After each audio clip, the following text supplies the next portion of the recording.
So now that we've done a great job, we've started building the trust and the relationship with these people, we started getting all of this cool stuff, and now people start showing up, right?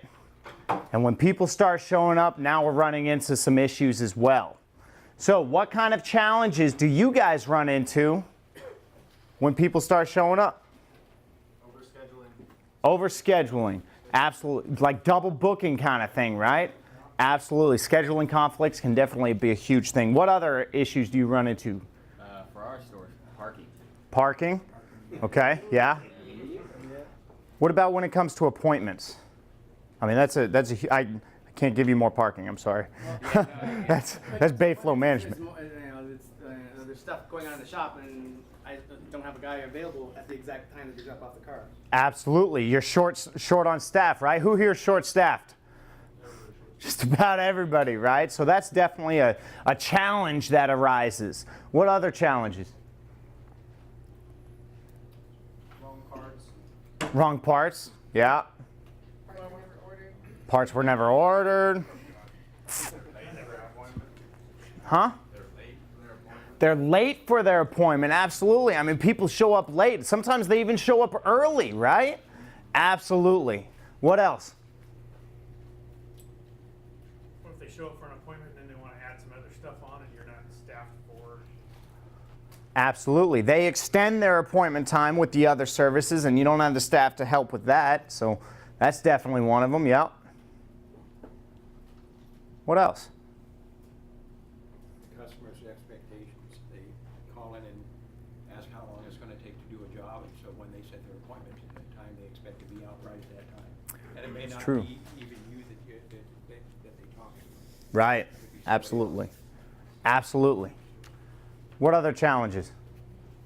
Kind of in the same vein as the wrong parts, but like wrong tire size or something like that. Someone gives us the size of the phone, we check it out and it looks right, but they have like aftermarket wheels, and then they show up and we don't have the tires for them. Absolutely. That's definitely a challenge.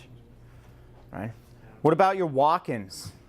Walk-ins versus appointments. Is that a challenge? Yeah. Who gets priority? Appointments, right? All of them? Get them taken care of, right? So those are the challenges. We're going to focus on these 4 challenges today. Our walk-ins versus appointments, those scheduling conflicts, whether it be a double booking or you're extending a schedule and it runs into other issues.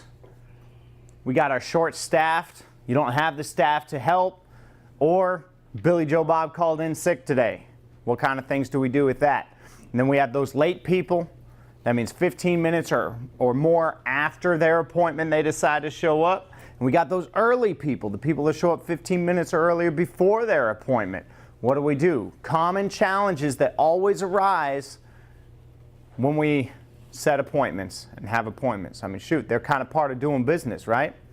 So, what do we do about it? The biggest thing is let's not lead with a no. Offer options and then have a plan B for when things do go sideways. How do you plan ahead for walk-ins and appointments? Right, exactly. So what options do you offer to the customer? A shuttle service, give them a ride, all right. Awesome. What else? Offer a rental car at our rate if needed. A rental car at our rate? What'd you say? The walk-in, you can offer them to make an appointment for maybe later that day or... Absolutely. Absolutely. Tell you what, Mr. Walken, let's set an appointment. Right? What else? We got rides, shuttle service. We got I a... used to leave a little gap. Depending on which store I was in, I would leave a little gap open throughout the day where I could knock out a couple walk-ins. So I set appointments from here to here. This is open for walk-in cars, and then from here to here. So I knocked out all the walk-ins during that hour. Okay. Get back to the appointment. Okay. I like that. I think that's a great way to plan ahead for it also. If you have your appointments during this time, the walk-ins available during this time, and then more appointments available during this time, you guys think that could be a way to plan ahead? That could work a little bit? Okay. What's your busiest walk-in times? First thing in the morning? 8 to 10. Did you say 8 to 8? 8 in the morning to 8 in the evening? That's your best walk-in times, right? No, that's our busiest walk-in time. Oh, okay. When I open to the moment I close. Yeah. Yeah, some stores are definitely like that, right? But usually it's 8 to 10 in the morning and usually 4 to 6 in the evening, right? So leave those open for your walk-ins and schedule your appointments throughout the rest of the day. It's definitely an idea, definitely a plan. Fantastic. So things start going sideways, things start getting crazy, you got a ton of walk-ins, you got some appointments. What do you do to overcome it? Cross-train staff so that they're able to do more than what their job title is. There you go, cross-training your guys. If everybody can cover more positions in the store, more likely you can handle that situation. Outstanding. Any other ideas? Be honest about it. Okay? If you're running behind, let people know. Don't try to like make it work and then get behind the 8 ball when it's done. Right, just communicate with your customer. Fantastic. That's outstanding. You know, we have a very short list on our end, gathering their information. You know, there's some stores that have a designated inspector on the vehicle, so they just start inspecting the vehicles, right? Sell the benefits of the appointment. You guys talked about that. And then scheduling services to a later date. All right, outstanding. Good job, guys. You did a good job. Scheduling conflicts. Which group was that? Okay. All right, so how do you plan ahead for scheduling conflicts? Make sure you have parts for scheduled jobs. Make sure you have the parts. Absolutely. What else? Same thing, cross-training your staff so they can do more. There you go. Asking the question to the customers about when they need their car back, so you can figure out how you can stagger what needs to be done, has a priority and what doesn't. Outstanding. Yeah, hey, when do you need your car done, right? Now, I mean, that goes with walk-ins, that goes with the scheduling conflicts. That's a very powerful question from what I'm hearing. Outstanding. What options do you offer to the customer? Give them a ride. Give them a ride, okay? Set up a more convenient appointment.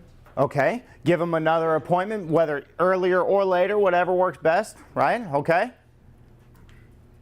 What else?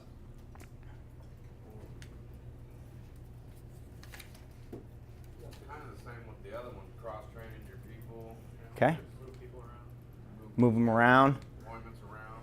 right? You always got to be always being on your toes and always communicating with customers. There you go. I make analogies for everything. It's like a doctor's appointment. Sometimes things get backed up, and this happens, and that happens, and everybody has had that experience. Most people Absolutely. have, and they can relate to it. Absolutely. Absolutely. Not for you, Ryan? I got customers that come in all the time with that issues. I've never had my doctor ever have me waiting. Ever. Really? I would never be my doctor. He's in Danville. Hey, no problem. I'm in Danville. Okay. I'm in Danville. Blackhawks. Yeah. Rough. People go Walnut Creek Country, they understand. They a little. Guys from John Muir, go get it. You go to Santa Monica? Those are the people that are how long, not how much, right? Yes. That's those kind of people. How long, not how much. All right. All right. So things start going sideways. You got 2 appointments show up at the same time. What do you do? Be honest. Make it work. Be honest. Make it work. Communication is always. Communication. Absolutely. Cross training. Are they both Getting oil someone. changes, or one a flat and one an oil change? That would make it really easy, right? Jack it up. I could jack up the flower repair behind the oil change. There you go. Absolutely. Fantastic. What did you say back here? I said figure out why you have 2 appointments coming in at the same time. There you go. Yeah, why did it happen? What really happened here, right? And now we're planning ahead for the future. Exactly what happened. Fantastic. All right. So, like you guys said, you can adjust your staff schedule to match the workload, communication with the customer, offer other empty time slots, reschedule the services if allowed, right? If you have an inspection come back and it's got a whole mess of work, can we reschedule it? Right? It's an option, especially if you have appointments and walk-ins coming in. That could definitely be an option. Outstanding. All right, what about short staff? Billy Joe Bob called in sick or you don't have the workload. How do you plan ahead for that? Call Jason at 5 in the morning. Huh? Call Jason at 5 in the morning. Call Jason at 5 in the morning? Share staff. Yeah. Yeah, we share staff. Oh, you, Can we okay. make this work? All right. How else do you plan ahead? Cross-train, just like. Cross-training again? All right. Someone on call, but, Someone. guys that, hey, if you're your day off, you want to run into a problem, you want to work, Fantastic. that guy Absolutely. I like it. Usually when I go out and start doing the mechanic work. You go out and do the mechanic work? Yeah. There you go. What were you saying? Everyone up front in the sales office knows that we're short-staffed, so that we don't act like we have a full crew. Right? There you go. Ties into communicating with the customer, right? If you're communicating with your internal customers, what'd you say, Jamie? Never tell a customer you're short-staffed. Yeah. Don't communicate why, just reschedule or somebody comes in and just say, hey, let's get you set up. You got time today, would you like to bring it back? Right. Overcome the objectives. We discussed the reschedule scenario, and there's a few concerns brought up in our group about the rescheduling. It gives the opportunity for the customer to go somewhere else, especially if we did an inspection. We gave them all the information they need and pricing, and then we said, can we reschedule? And it gives them an opportunity to take that and go, hey, I can shop this, and oh, somebody else beat this exact price by $10 or whatever, and now they got the business. Yeah. So we took that off of our plate. Okay. Reschedule, that's not an option. Prioritize the bigger tickets. Prioritize the bigger tickets. Right? So options, if depending on the ticket, if you're doing a time belt job or something, and they come in for an oil change, you upsell 90,000 mile service, you know what? I'll go and get you a rental car for the day. We don't pay for it. We give them our rate. They pay for, customer pays everything. It's all under them, so they're covered for their own insurance reasons. And they bring us the receipt and we deduct it from their bill. So again, it's overcoming what does the soccer retail, Best Buy, whatever we should call it, soccer moms and stuff like that. It's overcome the objective why they're going to say no. Be ready for it. Right. Because if you see the mom walking in with a stroller, you know she ain't going to sit around for 3 or 4 hours to do a time belt job. Right. So it's, hey, can I get you a ride home? If you want to take care of this, or Right. do I need to put your car back together, drive you home, then I'll bring your car back so you can stay home and maybe we can take the nap or whatever. Be ready for it and overcome it. There you go. Another option with the short staff scenario, if we do have a job that we were doing the inspection, we got the answers, we sold the job, try to ask for the vehicle to stay overnight. Plan for the extra Offer time. them the ride or the rental car, like he was suggesting, we've done that, shop rate, here's a rental car, Enterprise down the street to come pick it up, make it as convenient as they can for the customer. We keep the car, we have possession of it, now we finish it up the next morning, and it's a win-win. Outstanding. Everybody's happy at that point, right? Fantastic. So, sounds like you guys just covered about all of it.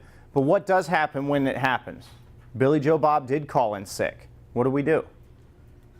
Communicate and buy time. Communicate and buy time. I like it. And what'd you say? With the on-call, right? Yep. Let's call those people up. Let's get them in, see if they want to work. All right? Fantastic. Great job. So, like you guys said, move associates around, the cross-training piece, right? What about making arrangements with another store? We did that, was it Yeah, yesterday. yesterday? Yesterday. One kid got in an accident, the other kid called in sick, short 2 guys in Danville. So I took 2 guys from Walnut Creek, dropped in the shop truck, went there, worked for 4 hours, got everybody caught up, sent them back to their store. I Outstanding. mean, it's same owner, so we can share the payroll, but Makes it easy, right? If you've got surrounding stores, you gotta make friends with your surrounding stores anyways. Right. So Outstanding. I love it. That's fantastic. And then you guys said contact the customers. If you're running behind, let them know, hey, things happen. We're running a little bit behind. This is what's going on. We'll give you a time update. So if you have an appointment at 9 o'clock and you got a bunch of walk-ins, right? Are you going to leave that bay open? No. You're going to fill it? Yeah. Okay. So what if that appointment arrives at 15 minutes after? What do you tell that guy? Next car in, right? Next available bay, it's yours. Thanks for showing up. You said floor jack? Get a floor jack out and get working on it. Let's get it done. Get her done. All right? Fantastic. Fantastic. So we're going to update the customer, maybe offer another time frame that might work in their schedule a little bit better. Hopefully they're on time for that one. Fantastic. So, yeah, give them a time estimate. If they're calling you, we're going to thank them for it, right? Absolutely. Thank you for letting us know you're late. Now we're going to adjust our schedule accordingly. When you get here, next available bay will be yours, right? What about your early customers? What do you do with early customers? Thank them for coming in. You ask them if they're dropping off, if they're waiting. There you go. We Fantastic. Are they early because they want to get out early?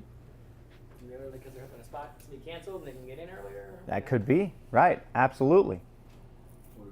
Usually they know that they're early and they're like, hey, I'm here early, but this is when I have time to drop it off. That's been my experience. Yeah, with and most There you go. early customers, they know they're early. Absolutely. You're making a lot of the same answers. Can I give you a shuttle home because I have these appointments in front of you and you don't want to hang out for however long, you know. There you go. Fantastic.